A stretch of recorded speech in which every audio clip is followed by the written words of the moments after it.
स्वागत है दोस्तों आपके अपने चैनल फ्यूचर पर, जिसमें हम लेकर आए हैं 9 जनवरी से 15 जनवरी 2023 के बीच की साप्ताहिक खबर, जो आपकी प्रतियोगी परीक्षा की दृष्टि से महत्वपूर्ण एवं प्रासंगिक है। तो शुरू करते हैं। दुनिया की सबसे लंबी रिवर क्रूज बनारस से शुरू होकर बांग्लादेश होते हुए डिब्रूगढ़ तक जाएगी और इसमें जल मार्ग प्राधिकरण इसको रास्ता गाइड करेगा। 51 दिन तक की यात्रा है, 3200 किलोमीटर दूर। अयोध्या और जनकपुर के बीच भारत गौरव पर्यटक ट्रेन चलेगी। लोकसभा अध्यक्ष श्री ओम बिरला जी ने कहा है कि सभी विधानमंडल एक डिजिटल मंच पर आएंगे। मतलब सीधे है कि हर राज्य के जो विधानमंडल हैं वो उनका एक डिजिटल प्लेटफॉर्म होगा। पीठासीन अधिकारियों ने माना है कि विधायिका सर्वोच्च है, उसे कानून बनाने का अधिकार है। 26वें युवा महोत्सव का उद्घाटन कर्नाटक के हुबली में हुआ है, जो 12 से 16 जनवरी के बीच मनाया जाएगा और इसका विषय है विकसित युवा विकसित भारत। 1 अप्रैल से एथनॉल वाला पेट्रोल मिलने लगेगा, मतलब ऐसा पेट्रोल जिसमें एथनॉल मिलाया हुआ हो। 14 अप्रैल 2023 तक भारत की आबादी चीन से ज़्यादा हो जाएगी। लद्दाख में एशिया का पहला डार्क स्काई सेंचुरी बन रहा है। जल्द ही सेना में 1 आर्मी 1 यूनिफॉर्म दिखेगा, मतलब आर्मी की जो यूनिफॉर्म है एक जैसी हो जाएगी। फ्रंट लाइन या सीमा पर जो तोप खाने हैं उसमें महिलाओं की भी नियुक्ति की जाएगी, ऐसा पहली बार हो रहा है। मार्च में 40 अफ्रीकी देशों के साथ भारत का सैन्य अभ्यास होगा। केंद्र सरकार एक भारत श्रेष्ठ भारत अभियान चला रही है, जिसमें देश के सांस्कृतिक जुड़ाव पर कार्य किया जाएगा, जिसके तहत एक राज्य के अंदर प्रचलित त्योहारों को दूसरे राज्यों में भी मनाया जाएगा। National street food festival Delhi के जवाहरलाल नेहरू स्टेडियम में 13 से 15 जनवरी के बीच मनाया गया। यह कोविड के बाद 3 साल तक नहीं मनाया गया था, तो 3 साल बाद इसको फिर से आयोजित किया गया है। इसमें भारतीय स्ट्रीट फूड का टेस्ट मिलेगा आपको। सबरीमाला मंदिर के प्रसाद को अरवाना पायसम कहा जाता है और केरल हाईकोर्ट ने उसको नियंत्रित करने की बात कही। बिहार के एक प्रमुख नेता श्री शरद यादव का निधन हो गया है। साउल ऑफ स्टील चैलेंज चल रहा है, जिसमें हाई एल्टीट्यूड यानी ऊंचाई पर सर्वाइव करना है। भारत के रक्षा मंत्री श्री राजनाथ सिंह ने इसे देहरादून में लॉन्च किया है। भाजपा दुनिया की पहली डिजिटल पार्टी बनी। सीबीएसई ने यह तय किया है कि कक्षा 3 या क्लास 3 तक के बच्चों का समग्र प्रगति पत्र जारी किया जाएगा। पीएमसी योजना अर्थात PM school for rising India, इसके तहत एक ब्लॉक में 2 स्कूलों का चयन किया जाएगा। उत्तर प्रदेश में मदरसा की गुणवत्ता को बढ़ाने के लिए निष्ठा प्रोग्राम चलाया जा रहा है, जिसमें मदरसा के जो टीचर्स हैं उनको ट्रेनिंग दी जाएगी प्रत्येक वर्ष। अब दूसरी यूनिवर्सिटी के लाइब्रेरी में भी पढ़ने का मौका मिलेगा। नोएडा स्थित मेरियन कंपनी की दवा के सेवन करने से उज्बेकिस्तान में कुछ बच्चों की मौत हो गई थी, जिसके कारण इस कंपनी का लाइसेंस निलंबित कर दिया गया है और इस पर जाँच चल रही है। भारत में पहली बार बासमती चावल के मानक तय हो गए हैं। फ्री फूड डिस्ट्रीब्यूशन या जो निःशुल्क अनाज सरकार दे रही है भारतीय जनता को, उसके कारण आय असमानता में संतुलन हुआ है। जो पहले आय असमानता बहुत ज़्यादा थी उसमें कमी आई है। एकीकृत खाद्य सुरक्षा योजना का नाम बदलकर प्रधानमंत्री गरीब कल्याण अन्न योजना कर दिया गया है। RRR फिल्म के गीत नाटू नाटू को बेस्ट ओरिजिनल सॉन्ग की श्रेणी में गोल्डन ग्लोब अवार्ड मिला है। असम में भोगली बिहू के पर्व पर मछली पकड़ा जाता है, मत्स्यन किया जाता है। केंद्र सरकार ने गरीब परिवारों के सालाना 75,000 रुपये की मदद की है। देखिए, याद रखिए, यहाँ पे परिवार की बात हो रही है, प्रति व्यक्ति की नहीं। एक परिवार में 4 से 5 सदस्य की गिनती की जाती है, ठीक है। तो 5 लोगों पे मान के चलिए 75,000, तो लगभग एक आदमी पे 15,000 रुपये पर ईयर खर्च है। सरकार ने ऐसा किया है और ये सबसे ज़्यादा लाभार्थी उत्तर प्रदेश और बिहार के हैं। केंद्र सरकार और दिल्ली की सरकार के बीच कुछ विवाद चल रहा है। चूँकि दिल्ली एक केंद्र शासित प्रदेश है, इस कारण सर्वोच्च न्यायालय ने आदेश दिया है कि दिल्ली में राज्य सूची और समवर्ती सूची दोनों पे कानून बनाने का अधिकार संसद को है।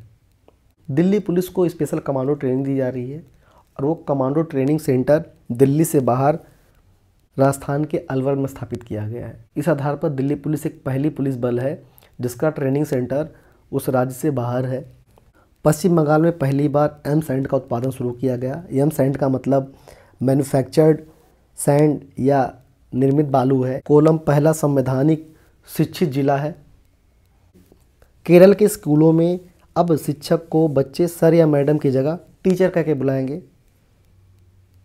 डॉक्टर दीदी या इन्हें पशु सखी भी कहा जा रहा है, ये झारखंड में इस योजना का निर्माण किया गया है, जिसके तहत ये लोग पशुपालन में सहायता देती हैं, अपनी सेवाएं देती हैं।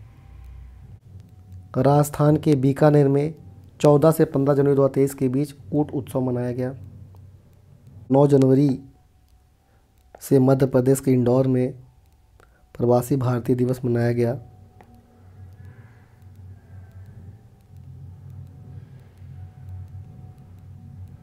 प्रवासी भारतीयों ने भारत में अब तक 100 अरब डॉलर भेजे हैं, यह सबसे ज़्यादा है। और ना कि भारत में भेज रहे हैं, वो अमेरिका में भी सबसे ज़्यादा टैक्स दे रहे हैं। वहाँ पे यानी अमेरिका में 1% भारतीय हैं और कुल टैक्स का 6% वो देते हैं। अब प्रवासी भारतीय या नॉन रेजिडेंशियल इंडिया या जो NRI हैं, वो अपने इंटरनेशनल मोबाइल नंबर से भी UPI ट्रांजैक्शन कर सकते हैं। भारतीय मूल के रंज पिल्लई कनाडा के यूकोन प्रांत के 10वें प्रमुख बने हैं और नासा के चीफ टेक्नोलॉजिस्ट बने हैं AC चरनिया। और दुनिया में सबसे अधिक प्रवासी भारतीय ही हैं। भारत और ब्रिटेन ने एक एक्सचेंज लेटर पर हस्ताक्षर किया है, जिसके तहत दोनों देशों के लगभग 3000 प्रोफेशनल या पेशेवर लोग एक दूसरे के देश में 2 वर्ष तक कार्य करेंगे। कोलकाता में G20 का ग्लोबल फाइनेंशियल इंक्लूजन मीटिंग होगा 9 से 11 जनवरी के बीच। ये पहली बैठक है इस साल की।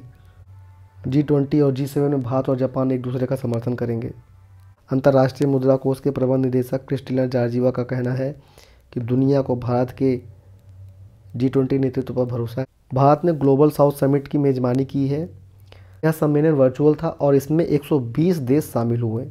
Credit rating agency CareEdge ने एक वित्तीय सामाजिक चार्ट बनाया है, जिसमें ओवरऑल में रैंकिंग में शीर्ष में महाराष्ट्र है और इकोनॉमिक परफॉर्मेंस के मामले में शीर्ष में गुजरात है और इंफ्रा के मामले में शीर्ष में गुजरात है और ओवरऑल रैंकिंग में उत्तर प्रदेश का रैंक सबसे ख़राब है और इकोनॉमिक परफॉर्मेंस में उत्तर प्रदेश का रैंक तीसरा है। IDBI बैंक का विनिवेशीकरण हो रहा है, उसके शेयर्स बेचे जा रहे हैं और हो सकता है कि ये निजी बैंक बन जाए। सिंगापुर की जो केंद्रीय बैंक है उसने कहा है कि जो भारत की UPI है उसका सिंगापुर के पे नाउ से एकीकरण हो जाएगा। 2022 में सबसे अधिक आर्थिक घाटा इलन मस्क को हुआ है, फिर जेफ बेजोस को हुआ है और इस समय दुनिया का सबसे रिचेस्ट व्यक्ति या सबसे धनाढ्य व्यक्ति बर्नार्ड अर्नॉल्ट है और भारत के गौतम अडानी तीसरे रैंक पर है। भारत में इनका रैंक देख लीजिए, अडानी पहले पर है, दूसरे नंबर पर मुकेश अंबानी है। ऐसा माना जा रहा है कि जल्दी ही पैन को कारोबारियों के लिए या बिजनेसमैन के लिए इकलौती पहचान रहेगी, उससे उनका सारा काम हो जाएगा। भीम में 2600 करोड़ की योजना है। एक्चुअली भारत सरकार इस पर टैक्स नहीं लगा रही है और लोगों को क्रेडिट दी जाएगी। मेकिंग द गिग वर्क का मतलब समझिए कि जो लोग किसी संगठन से बाहर काम कर रहे हैं, असंगठित क्षेत्र में कार्य कर रहे हैं, उसको गिग वर्क कहा जाता है और ये भारत में बढ़ रहा है। 3 नई मल्टी स्टेट कोऑपरेटिव सोसाइटी के गठन को स्वीकृति दी गई है। ऐसा अनुमान लगाया जा रहा है कि इस वर्ष भारत और स्विट्जरलैंड के बीच भी FTA हो जाए। भारतीय प्रधानमंत्री ने एक लक्ष्य बनाया है कि भारतीय अर्थव्यवस्था को दुनिया का तीसरा शीर्ष अर्थव्यवस्था बनाना है। देखिए, GDP की गणना 2 तरह से की जाती है। एक GDP नॉमिनल गणना होती है, एक होता है GDP PPP purchasing power parity, क्रय शक्ति समता।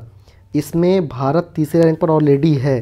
पहले स्थान पर PPP के मामले में चाइना है, दूसरे स्थान पर USA है और तीसरे स्थान पर भारत है। तो इस मामले में तो भारत पहले से ही शीर्ष तीसरे देश में है। भारतीय प्रधानमंत्री का जो लक्ष्य है असल में वो नॉमिनल GDP को इंगित करता है। नॉमिनल GDP क्या है? किसी अर्थव्यवस्था में एक वित्तीय वर्ष में किसी भौगोलिक सीमा के अंतर्गत उत्पादित समस्त वस्तुओं और सेवाओं का मौद्रिक मूल्य ही GDP है। मतलब एक निर्धारित क्षेत्र है, वहाँ पर एक वर्ष या जो वित्तीय वर्ष है उसमें जो वस्तु और सेवाएं दी जा रही हैं उनका मॉनेटरी प्राइस क्या है, जैसे उस वस्तु की कीमत क्या है, उस सबको जोड़ देंगे, सब इकट्ठा कर लेंगे तो वो हो जाता है GDP। तो नॉमिनल GDP के मामले में भारत 5वें रैंक पर है। पहले रैंक पर है US या यूनाइटेड स्टेट्स ऑफ अमेरिका, दूसरे पर है चाइना तीसरे में है जापान, चौथे में है जर्मनी और पांचवें में है भारत। तो भारतीय प्रधानमंत्री का लक्ष्य यही है कि तीसरे स्थान पर पहुंचना है और कोई संदेह नहीं है कि हम लोग जल्दी ही दूसरे और पहले रैंक पर पहुंचेंगे। मुख्य आर्थिक सलाहकार का मानना है कि 7 साल के अंदर हम लोग $7 ट्रिलियन की इकोनॉमी हो जाएंगे। और मध्य प्रदेश के सीएम श्री शिवराज चौहान का मानना है कि $5 ट्रिलियन की इकोनॉमी में मध्य प्रदेश का योगदान $550 बिलियन का होगा। पंखों में स्टार रेटिंग होगा और जब स्टार रेटिंग होगा तो पंखों के दाम बढ़ जाएंगे। स्टार रेटिंग क्या है कि जिसमें जितना ज़्यादा स्टार मिलेगा उतना ही विद्युत का खपत कम करेगा, यानी वो इन्वायरमेंट फ्रेंडली होगा। टाटा ग्रुप्स का एक ऐप है टाटा न्यू, या इसे सुपर ऐप कह रहे हैं, जिसमें बहुत सारी सुविधाएं मिलेंगी। एनिमेशन व विजुअल इफेक्ट्स पर स्नातक कराएंगे विश्वविद्यालय या ग्रेजुएशन का कोर्स कराएंगे। इसमें कई तरह का कोर्स होंगे। चैट जीपीटी एक एआई बेस्ड प्लेटफॉर्म है या आर्टिफिशियल इंटेलिजेंस या कृत्रिम बुद्धिमत्ता युक्त प्लेटफॉर्म है। भारत $1 ट्रिलियन की डिजिटल इकोनॉमी बनाने का लक्ष्य रख रहा है और इससे भारत डिजिटल सुपर पावर बन जाएगा। इसके अलावा डिजिटल क्षेत्र को विनियमित करने के लिए digital personal data protection bill और डिजिटल इंडिया बिल भी लाए जाएंगे। भारतीय सेना प्रभावशाली प्रबंधन के लिए ऑनलाइन सुविधाएं भी दे रही हैं या ऑनलाइन आ गई है। वीर एक इलेक्ट्रिक व्हीकल है या विद्युत चालित कार है जो बिल्कुल शांत होगा। वार जोन में शांत गाड़ी बड़े उपयोगी होते हैं कि चुपचाप सीमा पर गए, पता ही नहीं चला किसी को। और त्रिची एक राइफल है। तो नाम दोनों याद रखिए, वीर क्या है, इलेक्ट्रिक व्हीकल है जो भारतीय सेना प्रयोग करेगी। त्रिची एक राइफल है जिसको सीआईएसएफ प्रयोग करेगी। दोनों स्वदेशी हैं। और जितना लोग मदिरा पान करते हैं या अल्कोहल का सेवन करते हैं उनके लिए एक खास सूचना है कि WHO ने एक सूचना जारी की है कि किसी भी मात्रा में अल्कोहल स्वास्थ्य के लिए हानिकारक है, चाहे आप थोड़ा थोड़ा भी पी रहे हैं तब भी। भारत में डायबिटीज़ के केस बढ़ रहे हैं। इसके अलावा अगर विटामिन डी का बहुत ज़्यादा सेवन किया जाएगा तो कई सारी बीमारियों का कारण हो सकता है। एक रिपोर्ट में माना जा रहा है कि विटामिन डी का सप्लीमेंट गोली लेने से बेहतर है कि धूप में बैठे, उससे जो विटामिन मिलेगा आपके लिए फ़ायदेमंद होगा। मस्तिष्क के दाहिने हिस्से में होता है फ्लूइड इंटेलिजेंस। फ्लूइड इंटेलिजेंस क्या है? जब हम लोग जटिल चीज़ें सोचते हैं उसी को कहते हैं फ्लूइड इंटेलिजेंस। भूख की स्थिति में मानव कोशिकाओं में बहुत सारा परिवर्तन हो जाता है। इस समय टीबी का टीका बनने को है और माना जा रहा है कि भारत जल्दी ही इसको नियंत्रित कर लेगा। बहुत सारे सूक्ष्म जीवों ने दवाइयों के खिलाफ अपनी प्रतिरोधक क्षमता विकसित कर ली है, जिसके कारण ये दवाइयाँ उनको निष्क्रिय करने में या उनको रोकने में असमर्थ हो गई हैं। तो ऐसी परिस्थिति में AMP या एंटी माइक्रोबायल पेप्टाइड्स इनको रोकने में या इनको नियंत्रित करने में सहायक है। भारत आरोग्य मैत्री परियोजना चला रहा है जिसके तहत विकासशील देशों को चिकित्सीय सहायता देगा। व्हाइट टफ्टेड रॉयल बटरफ्लाई या तितली केरल के कन्नूर जिले में देखी गई है। विशेषज्ञों का मानना है कि गोदावरी इस्चुरी इंडियन स्कीमर पक्षी के लिए प्राइम हैबिटेट या मुख्य निवास स्थान बन गया है। मध्य प्रदेश में 34 बाघों की मृत्यु हो गई है जिसके कारण चर्चा का विषय बना हुआ है। एक अध्ययन हुआ है जिसमें बताया गया कि किस तरह से ब्लैक बग या काले हिरन सर्वाइव कर रहे हैं चुनौतियों से। गाद के जमाव के कारण बांध छिछले हो रहे हैं। जल्द ही सॉल्ट लैंड या खारी ज़मीन की नीलामी की नीति बनाई जाएगी। पहली बार टाटा पावर मुंबई के हाउसिंग कॉम्प्लेक्स को सोलर एनर्जी की सुविधा देगा या उसमें मदद करेगा। नाइट्रोजन प्रदूषण भी एक बहुत बड़ा खतरा बना हुआ है मानव स्वास्थ्य के लिए और पर्यावरण के लिए भी। पार्टिकुलेट मैटर या PM 2.5 और PM 10, तो PM 2.5 में दिल्ली शीर्ष पर है और PM 10 पर गाजियाबाद। 4 साल तक क्लीन एयर मिशन संचालित करने के बाद कुछ मामूली सा लाभ कुछ शहरों में दिखा है। भारत और बांग्लादेश का मैत्री पाइपलाइन फरवरी में चालू हो जाने की संभावना है। ब्राज़ील में पूर्व राष्ट्रपति जायर बोल्सोनारो के समर्थकों ने वहां के संसद, सर्वोच्च न्यायालय हर जगह कब्जा कर लिया है, जो वास्तव में एक बहुत बड़ी समस्या है। एक और ख़तरनाक रिपोर्ट ये है कि हिथ्रो एयरपोर्ट के विमान कार्गो में यूरेनियम पाया गया जिससे डर्टी बम बनाया जा सकता है और ये असल में पाकिस्तान से विमान हिथ्रो या लंदन गया है। श्रीलंका ने अपनी सेना को आधा करने का निर्णय लिया है। चीन की आबादी पहली बार कम हुई है 2022 में। अमेरिका में एक सॉफ्टवेयर में गड़बड़ी के कारण हवाई सेवाएं बाधित रहीं। यह सॉफ्टवेयर 30 साल पुराना था। इस वर्ष व्यक्तिगत संपत्ति में सबसे ज़्यादा नुकसान एलन मस्क का हुआ। इस पे गिनीज वर्ल्ड रिकॉर्ड बन गया। क्वाड भारत, जापान, अमेरिका और ऑस्ट्रेलिया के द्वारा बनाया गया चतुर्पक्षीय संगठन है, जिसका उद्देश्य इंडो पैसिफिक क्षेत्र में या हिंद प्रशांत क्षेत्र में सुरक्षा और शांति बनाए रखना है। इसमें चीन के बढ़ते आक्रामकता को भी नियंत्रित करने का प्रयास किया जाएगा। बिरसा मुंडा हॉकी स्टेडियम है जो राउरकेला में स्थित है, जिसमें हॉकी वर्ल्ड कप खेला जा रहा है। भारत का दूसरा सबसे बड़ा है ये बहुत रिकॉर्ड समय में बन के तैयार हो गया। और महिला IPL गेम भी शुरू किया जाएगा। तो आज के लिए बस इतना ही।